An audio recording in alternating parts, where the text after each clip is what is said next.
May 19, 1536. The Tower of London. A French swordsman raises his blade above the neck of England's queen. Anne Boleyn closes her eyes for the final time. The woman who captivated a king, shattered a religion, and changed the course of history.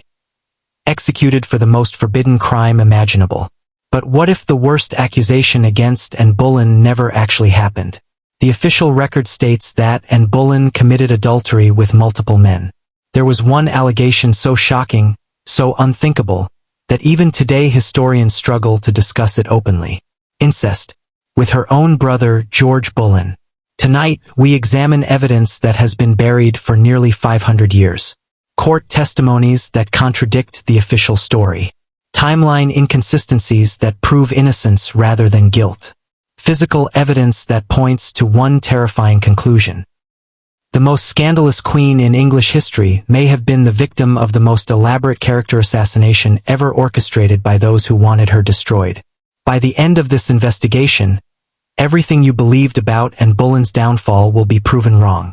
Because sometimes the greatest crime isn't what happened in the shadows of the royal court. Sometimes the greatest crime is the lie that history chose to believe. To understand Anne Boleyn's destruction, we must first understand how she seized power from the most dangerous man in Europe. 1526. King Henry VIII ruled England with absolute authority. He had been married to Catherine of Aragon for 17 years. Their marriage had produced one surviving child, a daughter, Mary. Henry needed a male heir. Without one, England faced civil war upon his death. Then Anne Boleyn returned from France. She was not the most beautiful woman at court. Contemporary accounts describe her as striking rather than pretty. Dark hair, dark eyes, and a long neck that would later meet the executioner's blade. But Anne possessed something far more powerful than beauty. She understood exactly what Henry VIII wanted and exactly how to deny it to him. Henry had taken mistresses before. His affair with Anne's own sister, Mary Boleyn, had lasted several years. These women gave him pleasure, bore his illegitimate children, then disappeared into obscurity when he tired of them, and refused this path entirely. When Henry began pursuing her in 1526, Anne did something unprecedented. She said no. Not to marriage, to everything. No stolen kisses in darkened corridors. No secret meetings in royal chambers. No physical intimacy of any kind. Henry wrote her 17 letters that survive today. Each one reveals a king transformed into a desperate suitor.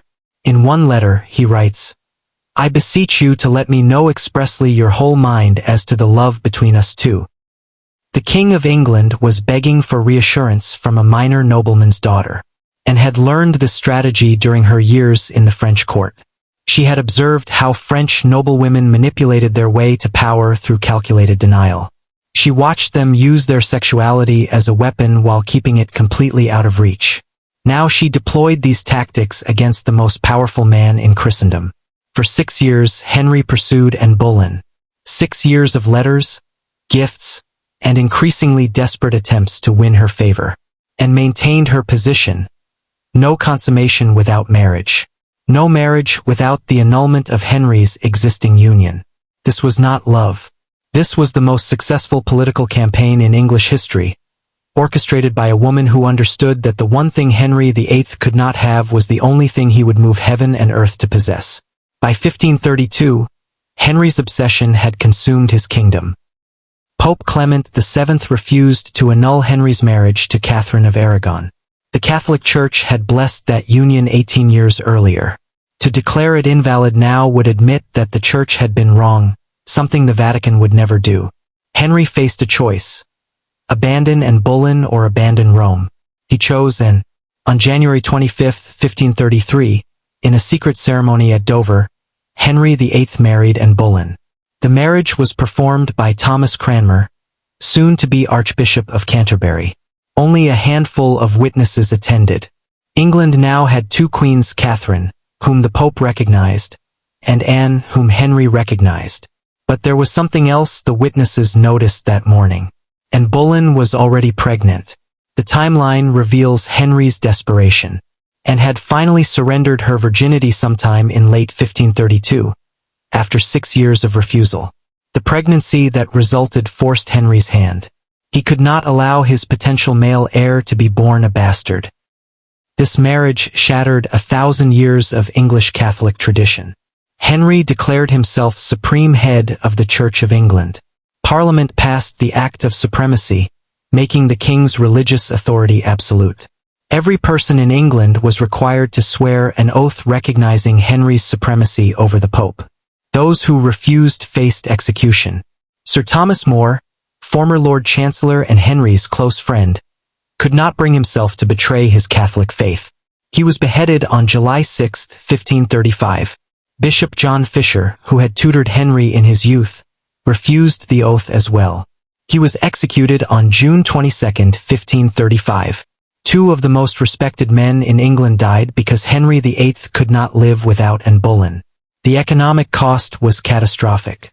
Henry dissolved the monasteries, seizing their wealth to fund his religious revolution.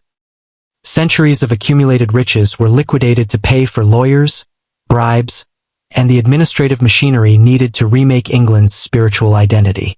All of this, the executions, the religious upheaval, the economic devastation, happened because one woman convinced a king that she was worth destroying his kingdom to possess. June 1, 1533. Anne Boleyn's coronation as Queen of England. The streets of London were packed with spectators, but their silence was deafening. This was not a celebration. This was a public display of royal defiance against popular opinion. The English people loved Catherine of Aragon. She had been their queen for nearly 2 decades. They viewed Anne Boleyn as the foreign temptress who had destroyed their beloved queen's marriage. Many refused to remove their hats as Anne's procession passed. Some turned their backs entirely, and processed through London wearing purple velvet and ermine, her pregnant belly clearly visible beneath the fabric. Every eye was fixed on that pregnancy. Would it finally be the male heir that Henry had pursued for 7 years?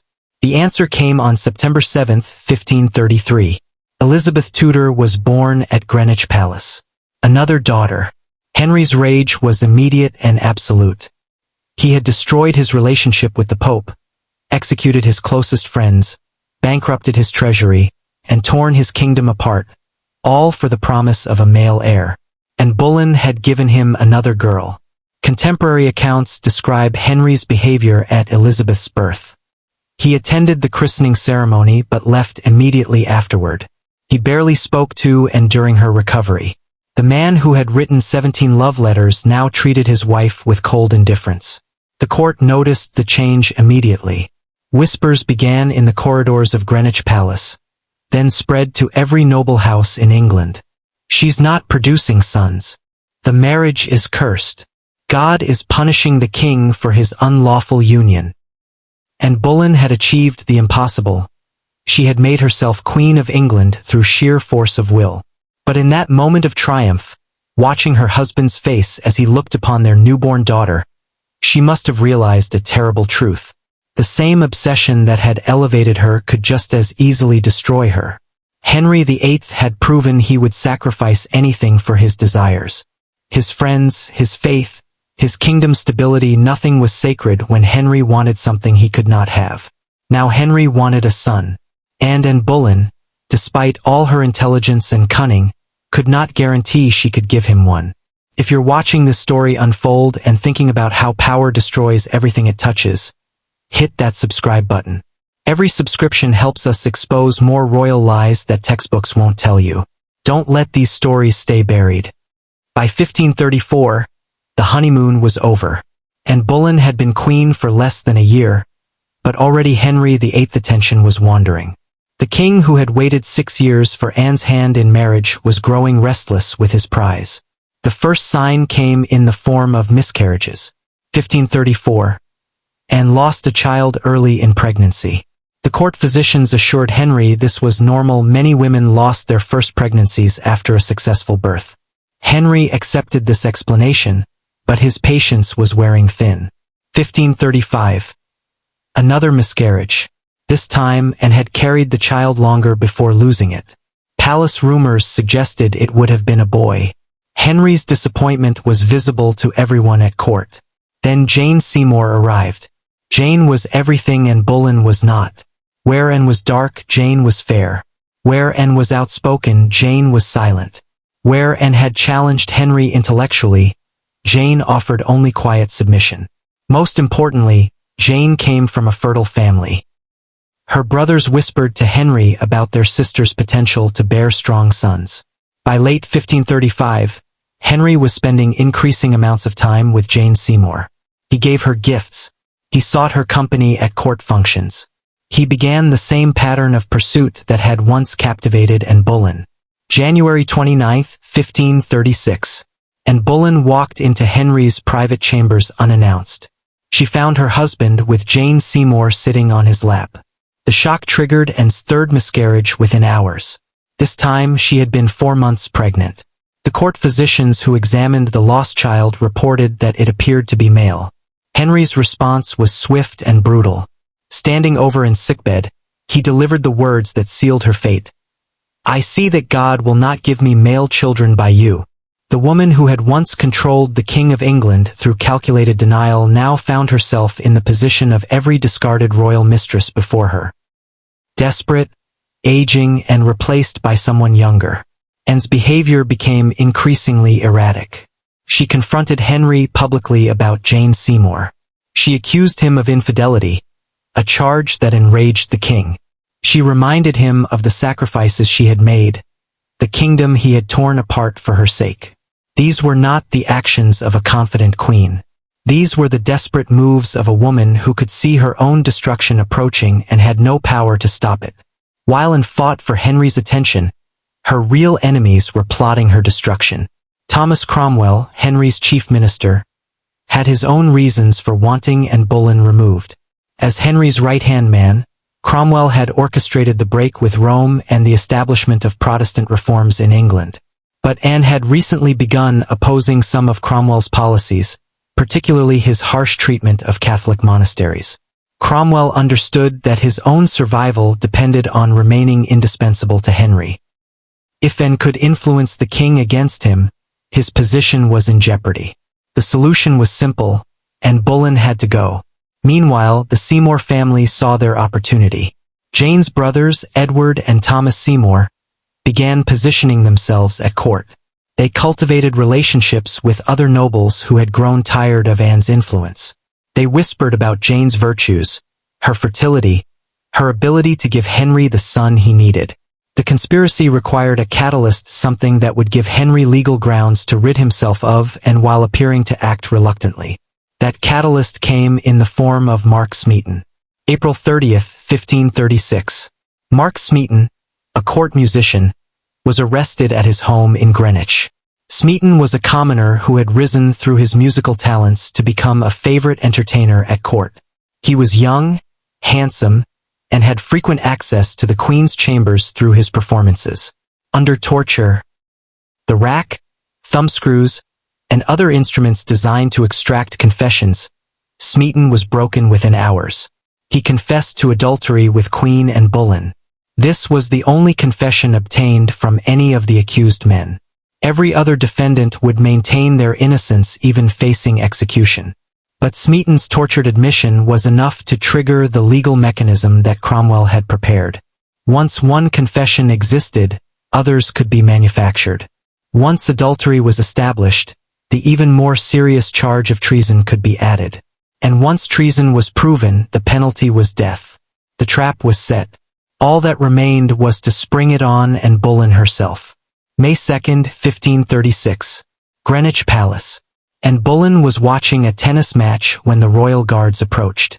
She was laughing at something her brother George had said when Thomas Cromwell appeared with the warrant for her arrest.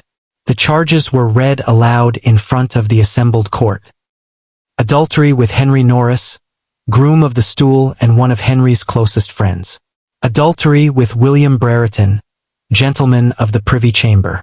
Adultery with Francis Weston, a young courtier known for his charm and wit.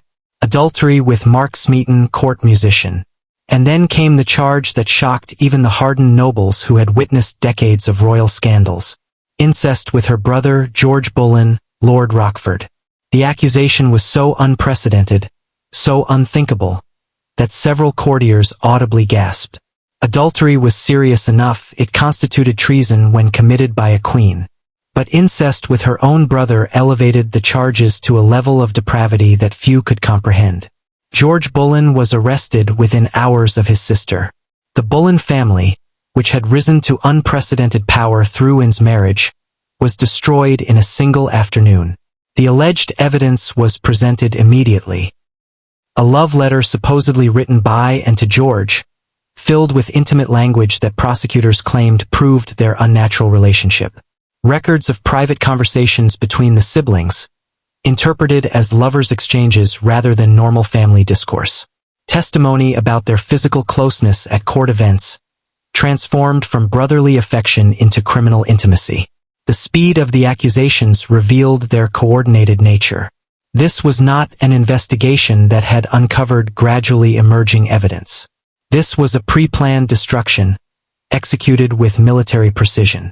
Anne and George were transported to the Tower of London on the same day. The fortress that had housed and during her triumphant coronation preparations now became the prison where she would await trial for crimes that carried the death penalty. The charges against Anne Boleyn crumble under the slightest scrutiny. Court records, maintained meticulously by royal clerks, reveal the impossibility of the accusations. These documents, preserved in the National Archives, provide an exact timeline of Anne's whereabouts during the alleged crimes. October 6, 1533, Anne was accused of adultery with Henry Norris on this date. Royal household records show that Anne was at Windsor Castle, heavily pregnant with Elizabeth, and had been confined to her chambers for weeks before the birth. Norris was at Greenwich Palace, 30 miles away, attending to Henry's daily needs. December 22, 1535. The charge sheet claims Anne committed adultery with William Brereton. Court documents prove that Anne was at Eltham Palace celebrating Christmas with Princess Mary. Brereton was recorded as being in Wales, managing his family estates. January 8, 1536. Another alleged encounter with Francis Weston. Anne's household accounts show payments to physicians treating her morning sickness from her final pregnancy. She was too ill to leave her chambers. Weston was documented as participating in Henry's hunting party in Essex. The dates were chosen randomly, without any attempt to verify Anne's actual location. The prosecution simply assumed that no one would check the records. The incest allegations against George Boleyn were even more transparently false. The supposed love letter from and to George was examined by handwriting experts in the 20th century. The analysis revealed that the letter was written in a style consistent with standard courtly correspondence of the period. The intimate language that prosecutors claimed proved sexual relationship was actually the normal way siblings of noble families addressed each other. More damaging to the prosecution's case, the letter contained references to events that occurred after George's arrest. Either Anne had prophetic powers, or the letter was composed by someone else entirely. The confession, allegedly written by George while imprisoned in the Tower, has also been analyzed by modern experts. The handwriting differs significantly from George's authenticated signatures on legal documents. The paper used was a type not available to Tower prisoners but common in Cromwell's administrative offices. Physical evidence of the alleged relationships was non-existent. No witnesses came forward to testify they had seen and with any of the accused men in compromising situations. No love letters in Anne's authenticated handwriting were discovered. No gifts or tokens of affection were found among her possessions. The prosecution's case rested entirely on Mark Smeaton's tortured confession and the assumption that no one would dare challenge the king's version of events. But the documents survived. 500 years later, they tell a story completely different from the official narrative. They reveal a woman who was guilty of only one crime, failing to produce the male heir that Henry VIII demanded. Right now, as you're discovering how easily truth can be twisted by those in power, remember that channels like Throne of Lies exist because viewers like you choose to seek real history. Your subscription ensures more stories like this reach people who need to hear them. May 15, 1536. The Great Hall of the Tower of London. Anne Boleyn stood before 26 peers of the realm, each man handpicked by Henry VIII to ensure the outcome he desired. This was not a trial, it was a performance designed to legitimize a predetermined execution. The jury included Anne's own uncle, the Duke of Norfolk, who had been promised rewards for his cooperation. It included Charles Brandon, Duke of Suffolk, Henry's oldest friend who owed his position to royal favor.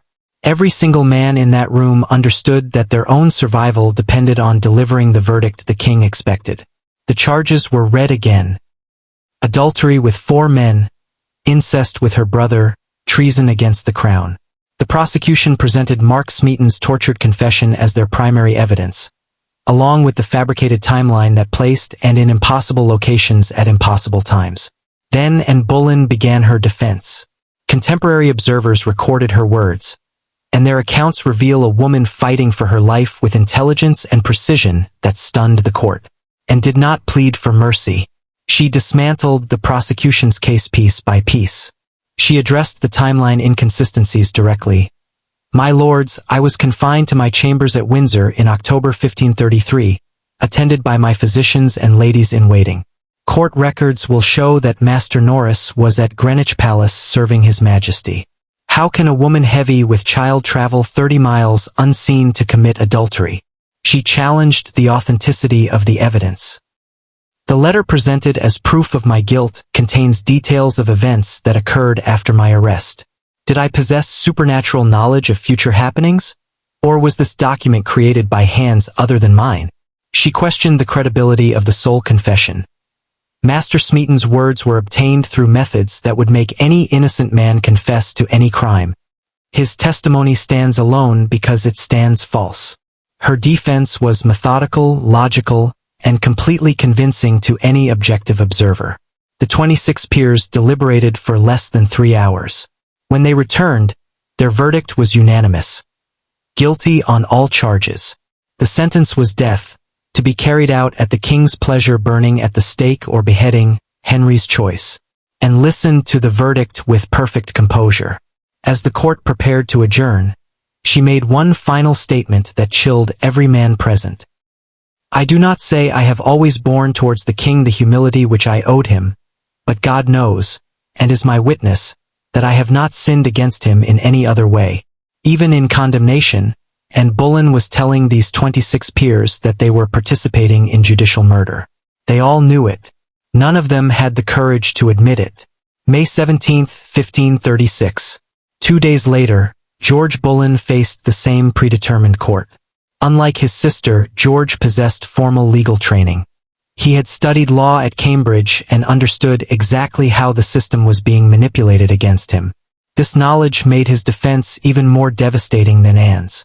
George began by demanding that the prosecution read the specific charges against him aloud, in full detail, before the assembled court. This was his right under English law, but the prosecutors were reluctant to comply. What followed was one of the most extraordinary moments in legal history. George Boleyn forced the court to listen as the charges of incest with his sister were read in explicit detail. The language was so graphic, the accusations so unthinkable, that several peers visibly recoiled as the words were spoken. Then George began his systematic destruction of each allegation. "My lords," he began, "I am accused of unnatural relations with my sister on dates when court records show I was absent from court entirely. In October 1533, when the prosecution claims this crime occurred, I was in Calais on the king's business. The records of my expenses, signed by His Majesty's own treasurer, prove my location." He produced documents from his own files, receipts, correspondence, official orders that placed him hundreds of miles from and during the alleged encounters. "Furthermore," George continued, "the letter presented as evidence of my guilt bears handwriting that differs from my own. I challenge any man in this court to compare it with any document I have signed in my years of service to the crown." But George's most powerful moment came when he directly challenged the integrity of the proceedings themselves. "My lords, you sit here today not as judges of evidence, but as executioners of the king's will. Not one witness has testified to seeing these alleged crimes. Not one piece of authentic evidence has been presented. You are asked to condemn me on the tortured confession of a musician and documents that examination would prove false." George looked directly at his uncle, the Duke of Norfolk, who sat among his judges. I ask you, uncle, and all present, if these charges were brought against any of your own family members, supported by such evidence, would you find them credible? Or would you recognize them as the machinery of predetermined destruction? The silence in the great hall was absolute. The peers retired to deliberate. They returned 15 minutes later with a unanimous guilty verdict. 15 minutes to decide a man's life based on evidence they all knew was fabricated. George Boleyn's legal training had proven his innocence beyond doubt, but innocence was irrelevant when the king demanded death. Justice was never the goal. Anne Boleyn spent her final days in the same Tower apartments where she had prepared for her coronation 3 years earlier. The irony was deliberately cruel. The rooms where she had once dressed in cloth of gold and ermine now served as her prison cell. The windows that had once offered views of her triumph now showed her only the execution scaffold being constructed in the courtyard below. But if Henry expected Anne to break under this psychological pressure, he underestimated the woman who had manipulated him for 6 years, and spent her final days in intense religious devotion. She received communion daily from the Tower chaplain. She prayed for hours at a time, seeking forgiveness not for the crimes she was accused of, but for any genuine sins she had committed during her rise to power. Contemporary accounts describe her as calm, dignified, even cheerful in these final days. She spoke often of her daughter Elizabeth, expressing hope that Henry would be a good father despite his treatment of the child's mother. On May 17, 1536, Anne's composure was tested when the sound of construction echoed through her chambers. They were building the scaffold for George's execution. That afternoon, Anne was forced to listen from her window as her brother was led to his death. George's final speech proclaimed his innocence before God and man. His last words were a prayer for his sister's soul and forgiveness for those who had orchestrated their destruction. Anne heard every word. Palace observers reported that she remained standing at her window long after the crowd had dispersed, staring at the spot where her brother's blood had been spilled. That evening, she wrote her final letter to Henry VIII. The letter, preserved in the royal archives, contains no pleading for mercy, no admission of guilt, no desperate appeals to their former love. Instead, Anne wrote with the precision of a lawyer presenting a final argument. The trial was conducted without proper evidence. The timeline of accusations contradicts documented court records. The confession upon which my condemnation rests was obtained through torture. I go to my death knowing that truth and justice have been sacrificed to royal convenience. May 19, 1536. Dawn. Henry had chosen beheading over burning, and in a final gesture that he apparently considered merciful, he imported a French swordsman for the execution. The sword was considered more precise than an axe, ensuring a quicker death. And dressed in a gray damask gown with a white coif that would allow easy access to her neck, she walked to the scaffold with steady steps, refusing the blindfold traditionally offered to condemned prisoners. Her final speech lasted only minutes, but every word was carefully chosen. Good Christian people, I am come hither to die, for according to the law and by the law I am judged to die, and therefore I will speak nothing against it. I pray God save the king and send him long to reign over you, for a gentler nor more merciful prince was there never. Even facing death, Anne Boleyn understood that any criticism of Henry would be seen as proof of her guilt. Her final act was to maintain the fiction that justice had been served, protecting her daughter Elizabeth from further persecution. The French swordsman stepped forward, and knelt and placed her head on the block. Jesus, receive my soul, she whispered. The sword fell. The woman who had changed the course of English history, who had broken England's relationship with Rome, who had elevated herself from minor nobility to Queen of England through sheer intelligence and determination, was dead. But the evidence of her innocence would outlive every person who participated in her destruction. The truth about Anne Boleyn's innocence was known immediately after her execution. It was documented by the very people who witnessed her destruction, then buried in diplomatic archives for centuries. The evidence comes from the most unlikely sources: foreign ambassadors who had no reason to protect Anne's reputation and every reason to report accurately to their own governments. Eustace Chapuis, Spanish ambassador to England and a man who despised Anne Boleyn, wrote to Emperor Charles V just days after her execution. His dispatch, discovered in Spanish archives in the 19th century, contains a shocking admission. After careful observation of the proceedings, I must report that no credible evidence exists against the Queen. The charges appear to have been constructed for the King's convenience rather than established through investigation. Chapuis had been Anne's enemy throughout her reign. He supported Catherine of Aragon and viewed Anne as a usurper who had destroyed the rightful queen. If anyone would have celebrated evidence of Anne's guilt, it would have been Chapuis. Instead, his private correspondence reveals his recognition that she was innocent. The Venetian ambassador's reports are even more damning. Writing to the Doge of Venice, he stated, "The charges against the English queen appear fabricated. The timeline presented by the prosecution contradicts known facts about the court's movements. The sole confession was obtained through torture, which renders it worthless under any civilized standard of justice. These diplomatic dispatches were never intended for public consumption. They were confidential reports to foreign governments, written by trained observers whose careers depended on accurate intelligence gathering. Their unanimous conclusion was that Anne Boleyn had been framed." Even Thomas Cranmer, Archbishop of Canterbury and Henry's loyal supporter, expressed private doubts. In a letter to Henry written immediately after Anne's arrest, Cranmer wrote, "I am greatly troubled by these charges, for they seem to contradict much that I have observed of the Queen's behavior and character during my time at court." Cranmer quickly retracted these doubts when he realized Henry's determination to proceed, but his initial reaction reveals that even Anne's enemies recognized the fabricated nature of the evidence. The timeline impossibilities that 16th century courts chose to ignore are devastating when examined with modern analytical methods. Court records, household accounts, travel documents, and diplomatic correspondence create an ironclad alibi for Anne Boleyn during every single alleged crime.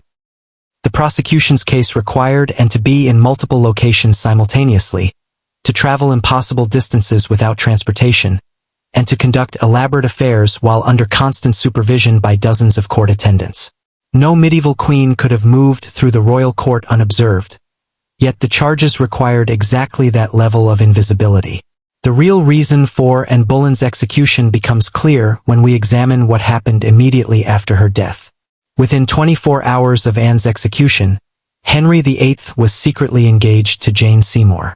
11 days later, they were married. The speed of this transition reveals that Anne's destruction was planned months in advance to clear the path for Henry's next wife. More tellingly, Jane Seymour was already pregnant by the time of her marriage to Henry. Court records show that she gave birth to Edward VI exactly 9 months after Anne's execution, suggesting that Henry had been conducting an affair with Jane while Anne was still alive, the same crime for which Anne was condemned to death. Thomas Cromwell's motivations were equally clear, and had recently begun opposing Cromwell's harsh dissolution of the monasteries, arguing that the seized wealth should be used for education and charitable works rather than filling Henry's treasury. She had also expressed sympathy for some of the displaced monks and nuns, positions that directly threatened Cromwell's policies. In letters to his agents, discovered centuries later, Cromwell wrote, "The Queen's opposition to our reforms grows daily more troublesome.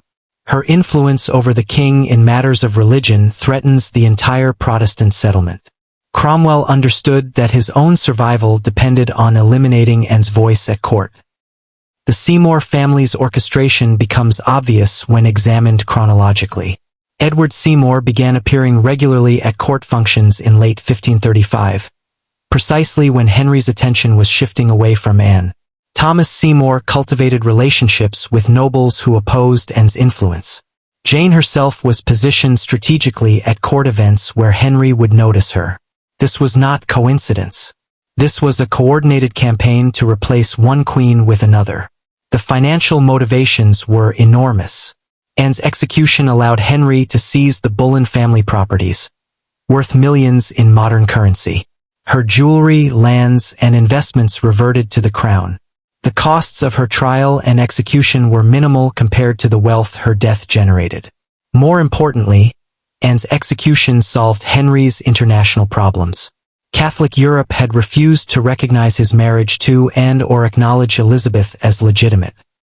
By executing and for adultery, Henry could claim his marriage had been invalid from the beginning, potentially restoring diplomatic relations with France and Spain. Pope Paul III immediately praised Henry's return to moral behavior following Anne's execution. The Holy Roman Emperor expressed hope for reconciliation with England.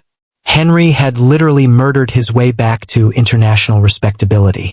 5 centuries of historical scholarship have produced not a single piece of credible evidence supporting the charges against Anne Boleyn and George Boleyn. No contemporary witness ever testified to seeing and in compromising situations with any of the accused men. No servant, courtier, or attendant came forward during the investigation to support the prosecution's claims.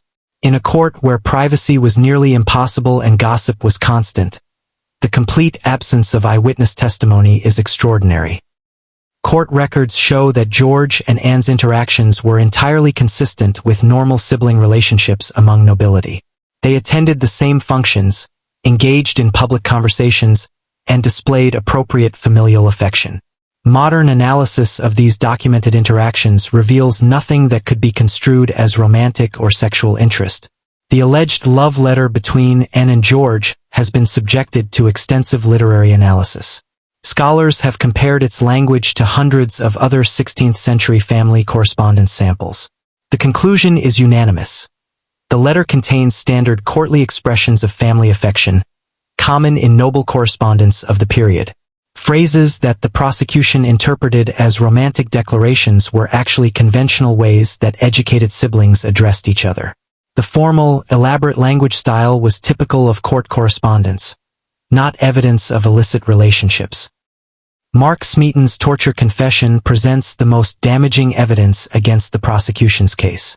Under English law, confessions obtained through torture were admissible in court, but Smeaton later attempted to recant his statements. In his final days before execution, Smeaton tried to withdraw his confession, claiming it was false and obtained under unbearable physical coercion. However, English law did not permit the withdrawal of confessions once formally entered into court proceedings. Smeaton died maintaining his innocence but legally bound by words extracted through torture. The 4 other accused men, Henry Norris, William Brereton, Francis Weston, and George Boleyn, maintained their innocence consistently from arrest through execution. Not one of them wavered, even when offered the possibility of reduced sentences in exchange for implicating and facing certain death.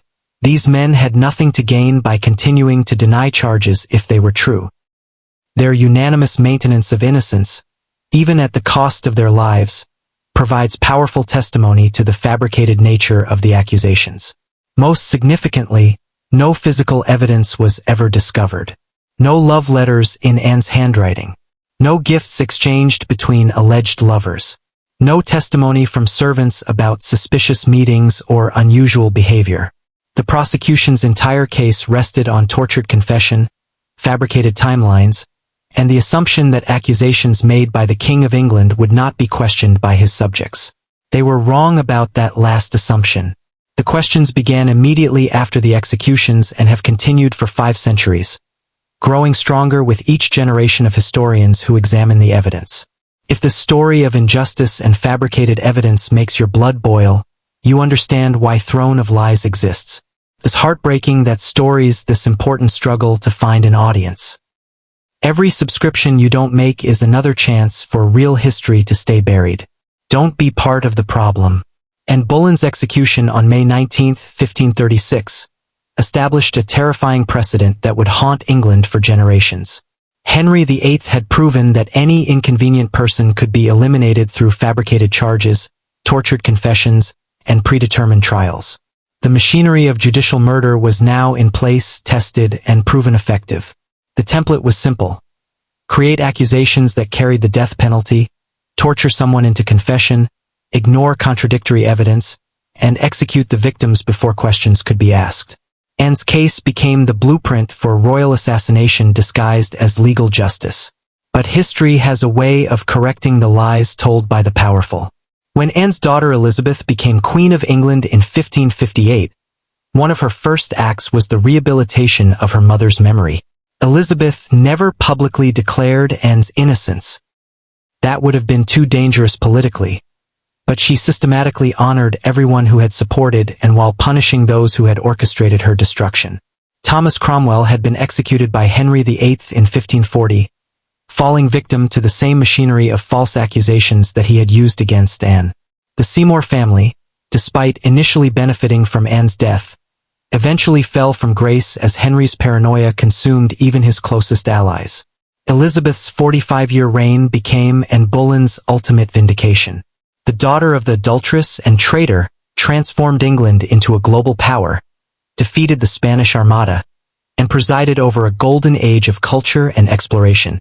Elizabeth's success made it impossible to maintain that and had been cursed by God or unfit to bear royal children. Modern historical scholarship has reached an overwhelming consensus, and Boleyn was almost certainly innocent of all charges against her. Every major historian who has examined the evidence, from J.J. Scarisbrick to David Starkey to Susanna Lipscomb, has concluded that the case against Anne was fabricated for political convenience. George Boleyn's reputation has been similarly restored. Once viewed as a dissolute courtier who committed the ultimate taboo, modern scholars recognize him as a victim of Henry's paranoid need to eliminate the entire Boleyn family. George's intelligence, legal training, and dignified defense have earned him posthumous respect as a man who died defending truth against tyranny. The price of absolute power becomes clear when we tally the human cost of Henry's obsessions. Anne Boleyn, George Boleyn, Henry Norris, William Brereton, Francis Weston, Mark Smeaton. 6 people died to satisfy one man's need for a male heir and political convenience. But they were not the only victims. Thomas More, John Fisher, and hundreds of others were executed because they stood in the way of Henry's desires. Entire monastic communities were destroyed. Thousands of families were torn apart by religious upheaval. The human suffering generated by Henry's absolute power is incalculable. And Boleyn's case represents something larger than one woman's destruction. It represents the moment when England learned that no one, not queens, not saints, not the most innocent, was safe when absolute power felt threatened. Henry VIII's destruction of Anne Boleyn was not an isolated incident. It was the first application of a system he would use repeatedly throughout his reign.